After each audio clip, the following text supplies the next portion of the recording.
伫咧嘉义民雄的大树爷庙，即马征收好势啊！伫11月30要来入伙安装，带观众朋友做伙来去看卖。工作人员当咧无用最后的收尾工课，主殿内的新民嘛也搁伫对面的临时行宫。民雄大树爷庙因为地动损害有安全顾虑，去年荒庙征收。最主要是这个多年来的地震啊，屋顶的损坏，所以我们这个大士里这边屋顶的这个整修啊，做了很多，包括防水啊，包括消防这些等等。民雄大树爷庙是嘉义县三级古迹，嘛是民雄地区真重要的信用中心。这届征收除了加强结构的安全，嘛，互原庙内一寡表的也搁有雕刻的色彩，甚至搁改善照明甲通风的问题。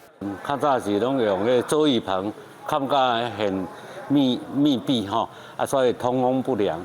我怎拆掉这个做浴棚，妨碍这个视线倒来就是迄个通风的问题。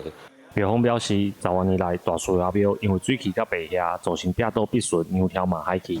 这届征收解决这个问题，除了来拜拜的民众更较安全，嘛，互大树爷庙伫民雄的历史文化会当继续保存。记者林伟霆，嘉义报道。